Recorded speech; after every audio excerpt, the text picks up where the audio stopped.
Assalamualaikum warahmatullahi wabarakatuh. Perkenalkan, nama saya Isna Kasid dengan NIM 400403246308 dari kelas praktikum B. Pada pertemuan pertama ini, saya akan mempresentasikan terkait sistem kontrol dan penerapan PID dari matkul praktikum dasar sistem kontrol. Oke. Nah, pada kali ini saya memiliki sumber materi dari ada beberapa sumber, yakni terdapat 10 sumber dari model control engineering, model control system, automatic control system, basic control system, PID control of emit system, PID control, control PID untuk proses industri, PID tuning guide, effective use of PID controller, fractional. Dan ini semua sudah saya cantumkan. Oke, setelah itu kita lanjut aja ke materinya. Di materi kali ini kita akan membahas beberapa bab. Yang pertama di sini ada pengertian, selanjutnya ada tujuannya, selanjutnya ada komponen, selanjutnya ada prinsip dasar, selanjutnya di sini nanti ada contoh sederhana, terus ada kelebihan dan kekurangan, dan nanti ada kesimpulan. Oke, kita langsung saja mulai dari yang pertama, dari pengertian terlebih dahulu. Kalian pernah dengar nggak sih sistem kontrol itu apa? Terus ada apa aja sih? Ada feedback itu apa? Terus dan PID itu singkatan dari apa? PID control itu seperti apa? Nah, pada kali ini saya akan menjelaskan. Yang pertama-tama saya akan menjelaskan terlebih dahulu apa sih itu sistem kontrol.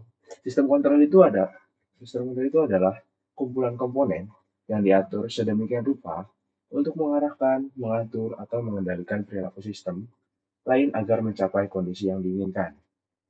Selanjutnya, ada feedback. Apa sih itu feedback? Feedback di sini adalah mekanisme di mana sebagian keluaran dari sistem atau output yang nantinya akan dikembalikan ke input untuk dibandingkan dengan nilai set point. Nah, selanjutnya kita akan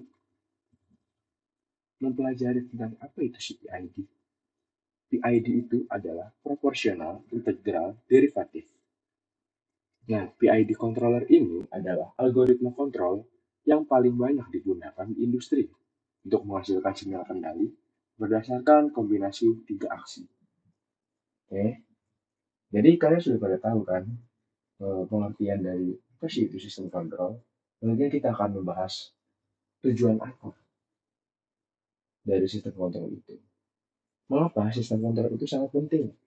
Sistem kontrol ini sangat penting dikarenakan sistem kontrol berperan menjaga variabel yang penting seperti suhu, tekanan, kecepatan, level air, dan sebagainya agar tetap stabil, aman, dan sesuai dengan kebutuhan. Meskipun ada perubahan dengan lingkungan ataupun terdapat gangguan. Nah, jadi sistem kontrol itu sangat penting karena dia berfungsi adalah sebagai otak yang menjadi proses berjalan sesuai tujuan agar stabil, aman, efisien, dan adaptif terhadap gangguan. Oke, jadi itu alasan kenapa sistem kontrol itu sangat penting. Selanjutnya, nah di sini ada komponen utama. Apa aja sih komponen yang ada di sistem kontrol? Yang pertama ada set point. Set point ini ialah nilai yang diinginkan. Selanjutnya ada sensor. Sensor ini yang nantinya akan membaca kondisi aktual atau proses variabel atau disebut juga PV. Dan maaf ini ada kesalahan dari saya. Ini error harusnya di poin ketiga. Selanjutnya ada error. Error ini adalah selisih antara yang tadi set point, nilai yang diinginkan, dan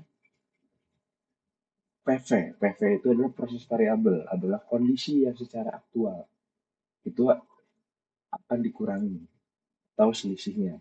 Selanjutnya ada controller. Controller ini menentukan aksi yang diperlukan. Jadi controller yang akan menggerakkan ini semua. Selanjutnya Ada aktuator. Aktuator ini adalah penggerak, di mana dia akan mengubah kondisi seperti katup, motor, dan heater. Itulah fungsi dari aktuator. Selanjutnya ada plan atau proses.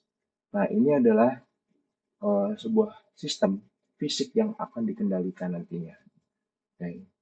Selanjutnya, nah kita akan membahas tentang prinsip dasar dari PID ini. PID ini adalah proporsional, integral, dan derivatif. Nah, kita akan membahas terlebih dahulu dari proporsional terlebih dahulu.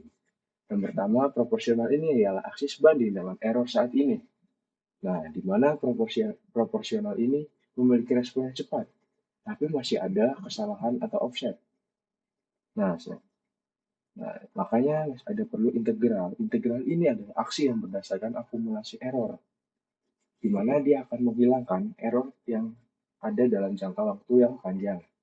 Selanjutnya ada derivatif. Derivatif ini adalah aksi berdasarkan laju perubahan error.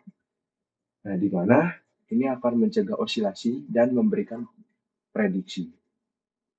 Oke, selanjutnya ada contoh sederhana.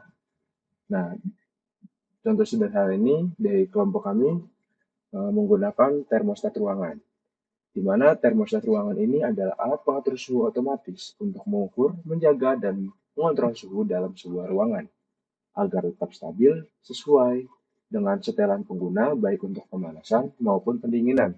Nah, sistem kontrol pada termostat ini itu berfungsi untuk menjaga suhu ruangan tetap sesuai set point dan dengan cara membandingkan suhu aktual dari sensor dengan nilai target.